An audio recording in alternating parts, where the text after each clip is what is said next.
مشاهدينا، بنبدأ معاكم حلقتنا النهاردة، وفقرتنا دي هنتكلم فيها عن أهمية مشاركة فئة الشباب بشكل خاص في العملية الانتخابية وفي الموضوعات والحياة السياسية.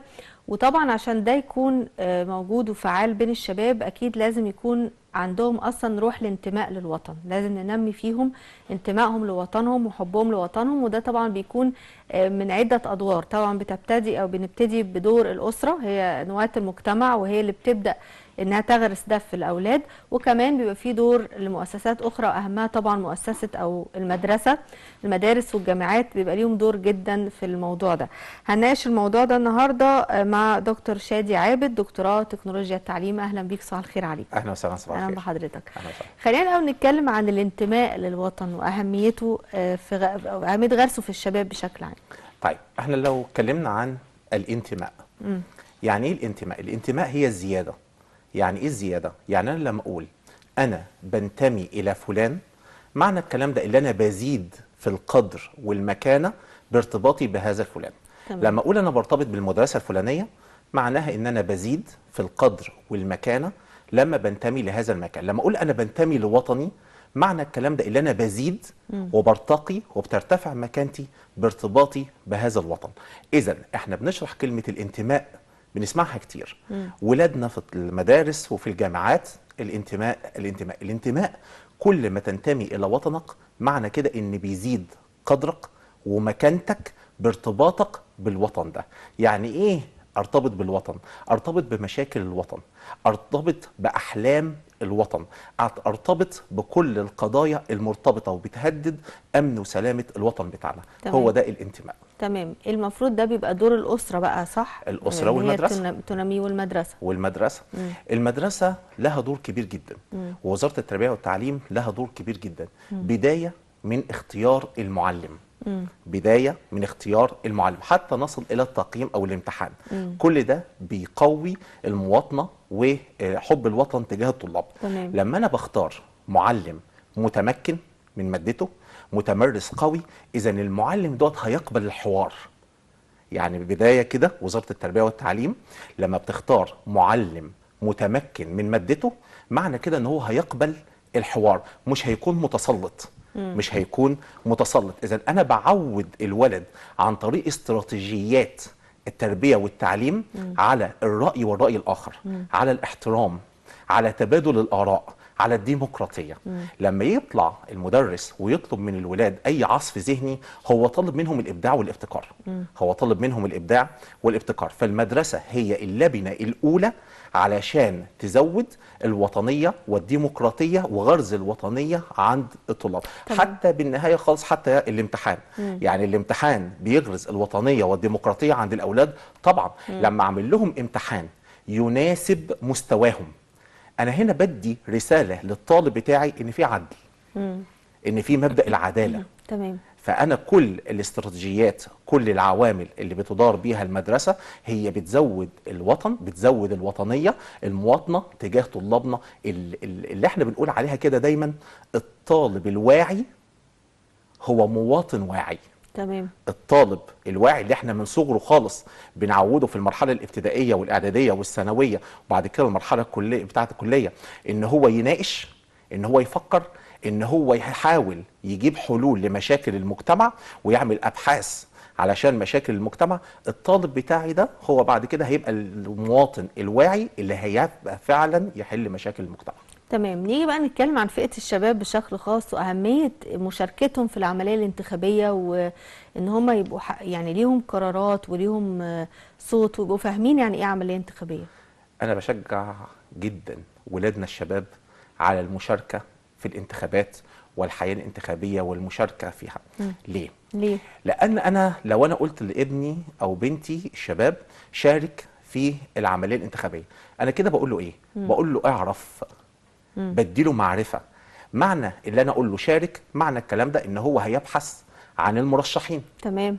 هيعرف برامجهم، بالظبط. هيعرف ايه اللي هو عايزه من كل مرشح. معلومات يعني. انا عندي المرشحين للانتخابات الرئاسيه، عندي مرشحين بيتكلموا عن امال مستقبليه وامال وطموحات، وفي عندي مرشحين او هو مرشح واحد هو سياده الرئيس طبعا.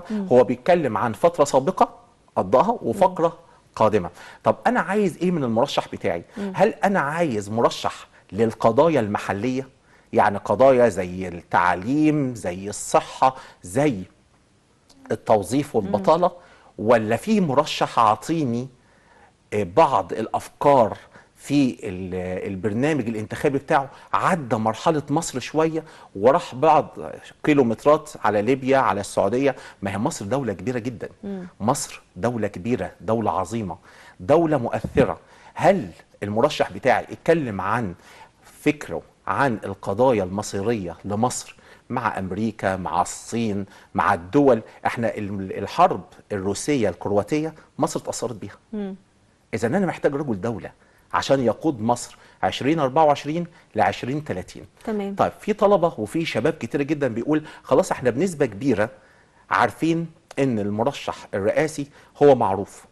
فأنا لا طبعا، لا طبعا، أنت لازم تنزل. ليه؟ عشان ده تأييد للسياسات بتاعته. تمام. ده تأييد. معنى الكلام ده إن أنت مؤيد. امبارح حصل شيء جميل جدا جدا جدا في مجلس الشعب.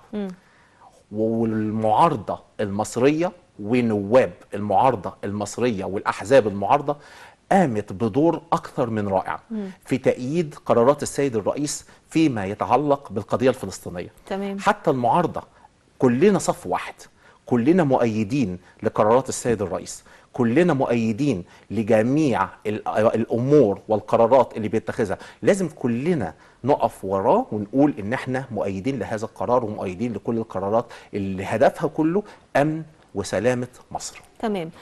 ايه الفوائد بقى اللي هتعود على الشباب من الناحية الشخصية ومن الناحية الاجتماعية في المشاركة في العملية الانتخابية؟ لو الطالب أو الشاب شارك في العملية الانتخابية هيكون بعد كده مهيأ لاتخاذ القرار. هو خلاص درس المشاكل اللي موجودة، عارف أسبابها، عارف واتكلم عن طرق كتير جدا لحلها. إذا معنى إن هو بيشارك في العملية الانتخابية معناه ان انا بهيئه بعد كده للمشاركة واتخاذ القرارات. احنا كده بنكون متصلين بالعالم اللي حوالينا ومتصل بمشاكل مجتمعه. طيب يعني دور الأسرة بقى في ان هي تشجع في يعني تشجع الشباب اولادها انهم يشاركوا في العمليه الانتخابيه، لان هم دلوقتي لما هيشوفوا الاب والام راجعين نازلين ينتخبوا او يشاركوا في العمليه الانتخابيه، هم مش بس دورهم انهم ماما وبابا رايحين، لكن بالتالي في دور انهم حتى يروحوا معاهم ويشوفوا ايه اللجان وايه الموضوع. هنا بقى بنتكلم عن الامهات، خصوصا الامهات لما تيجي تتكلم تقول انا ابني او بنتي ما عندهمش تحمل مسؤوليه في البيت. يعني ابني او بنتي عندهم مشكله في عدم تحمل المسؤوليه، حتى في لبسهم، في هدومهم، في الادوات البسيطه في البيت او الكلام من ده. طيب انا هدي لحضرتك روشته حالا ازاي تعودي ابنك يتحمل المسؤوليه. تمام. يتحمل المسؤوليه عن طريق ان حضرتك بتديله القدوه. لازم القدوه اللي لازم تقدمي له الرول موديل، القدوه، النموذج اللي يتبعه. صحيح. فلو حضرتك وحضرتك قررتم انكم تكونوا ايجابيين وتشاركوا في الحياه الديمقراطيه والحياه الانتخابيه ويكون لكم راي وكل واحد فيكم يعرض رايه، انتوا كده بتقدموا للولاد. الولد ده هيروح المدرسه هيكون عنده راي، بالظبط. هيخش الجامعه هيكون عنده راي.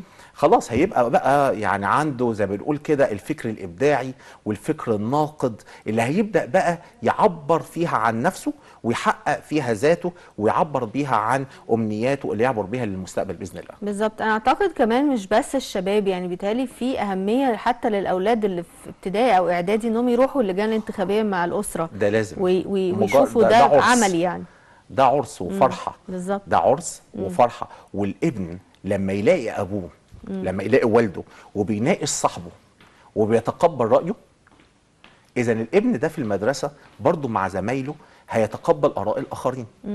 لما يلاقي والده بيبحث عن المرشحين وبرامجهم وبيشوف كل برنامج من المرشحين وينتقد، انا كده الولد ده هيبقى عنده تفكير ناقد. هيبقى عنده تفكير ناقد، وده الاساس عندنا في نظام التعليم. يعني احنا من 2011 وخصوصا ايام الكورونا واحنا قلنا ان نظام التعليم لازم يتغير. نظام التعليم، نظام الحفظ والتلقين والمعلم اللي قائم على السلطة المفرطة للمعلم، ولا نقاش ولا جدال وهو حفظ فقط، لا. احنا ما ينفعش نكمل ولادنا بالطريقه دي. لازم ولادنا يفكروا، لازم ولادنا يبدعوا، لازم ولادنا يفكروا في حلول مش موجوده، حتى لو هي حلول زي ما بنقول كده خياليه، لكن احنا ممكن بالمناقشه بالتفكير ممكن نصل لحلول كتيره جدا. تمام. طيب دور المدرسة بقى طبعا كتير من المدارس هيبقى فيها لجان انتخابية، فالمفروض كمان المدرسة هيبقى ليها دور في تحفيز الأولاد إن هم تفهمهم يعني إيه عملية انتخابية، إيه اللي هيحصل في المدرسة، مش مجرد لجان وهم مثلا هيغيبوا شوية وكده، فلازم يبقوا فاهمين إن ده حاجة لازم مهمة. المدارس تبدأ تعمل ندوات وتبدأ تفهم الولاد يعني ايه انتخابات. طبعا هي المدارس بتقوم بانتخابات زي انتخابات الفصول ورواد الفصول والاتحادات. تمام. والكلام ده لازم المدرسة تعمل ندوة يعني ايه ديمقراطية. لازم تعرف للولاد يعني ايه ديمقراطية. جميل. يعني ايه رئيس مصر. يعني ايه انتخابات، يعني ايه ان انت رأيك مهم. بالظبط. هنا الدولة بتوجه وزارة التربية والتعليم لعمل ندوات علشان تأكد على حاجة، أن الفرد أساس المجتمع الديمقراطي. الفرد هو أساس المجتمع الديمقراطي. أنا لما بهتم بالفرد وأشوف آراءه وأعمل له ندوات وأثقفه وأزود عنده الولاء والانتماء والحوار، الطالب ده ان شاء الله باذن الله هيكون مواطن واعي وقادر على حل مشاكله. اذا المدارس بتعمل ندوات. المدارس بقى ودور الاداره المدرسيه. دور الاداره المدرسيه مهم جدا جدا جدا في غرز الديمقراطيه عند الاولاد. يعني المدير اللي عنده الحس الديمقراطي هيوجه ويرشد ويخطط بديمقراطيه. هنلاقيه بيلم الرواد بتاع الفصول وبيعمل معاهم اجتماع وبيناقش المشاكل. هتلاقيه بيوزع الادوار بديمقراطيه. هتلاقيه مستمع جيد جدا جدا جدا لكل مشكله بتقع عند طالب عنده في المدرسه. والمدير الديمقراطي بقى عنده ميزه مهمه قوي، هي انه يقدر آراء الطلاب. يعني أي رأي لأي طالب عنده مقدر ومحترم.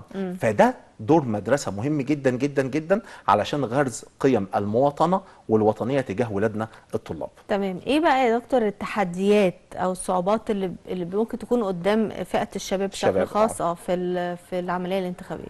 من أكتر الصعوبات اللي بتواجه ولادنا الشباب حاليا، رقم واحد هو البرنامج الانتخابي الغير مفهوم. يعني في بعض المرشحين بيكون عندهم مشكلة في التنظيمات الحزبية تجاه بعض المدن والكلام ده، على اساس ان انا حتى الان ممكن يقول لي انا لغايه النهارده اعرف ان في مرشحين، فين البرنامج الانتخابي بتاعهم؟ فين تواجدهم؟ فين تواجد الاحزاب دي اثناء الفتره دي علشان يعرفونا هو عايز يعمل ايه؟ هو فكره فين؟ برنامجه يعني. هو برنامجه ايه؟ بالظبط. هل هو فكره داخل مصر؟ يعني هو جاي علشان يحل لي مشاكل داخل مصر ويوعدني وعود داخل مصر، ولا هو مرتبط بمشاكل دوليه وعالميه؟ طيب رايه ايه في المشكله اللي حادثه في روسيا وكرواتيا مثلا؟ انا عايز اعرف رايه. طب هو فين؟ اذا معنى الكلام ده ان في تحديات وصعوبات للاولاد. انا عندي بقى مشكله تانية واجهت ولادنا وخصوصا اللي هم السن 16 و17 سنه. ايه بقى؟ ان هم نفسهم يشاركوا. هو السن عندنا بادئ من 18 سنه. تمام.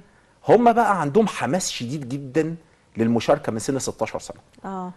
يعني في ولاد كتيره جدا وطلبه كتير جدا في المرحله الثانويه فعلا هم بيتفرجوا دلوقتي حاليا 24 ساعه على مشكله القضيه الفلسطينيه ولهم اراء فيها. تمام. ومؤيدين جدا موضوع المعبر والمساعدات، وهم تمام. فعلا بيلموا من بعض مساعدات وبيرسلوها للاخوه الفلسطينيين وبيعملوا ادوار كبيره جدا. هم نفسهم يشاركوا في العمليه الانتخابيه. يقولوا احنا هننتظر سنه كمان او سنتين علشان نشارك. اذا مشكله السن برضه لبعض الشباب نفسهم يشاركوا في العمليه الانتخابيه فعلا. المشكله الثانيه هي عدم وضوح البرنامج الانتخابي لكثير من المرشحين.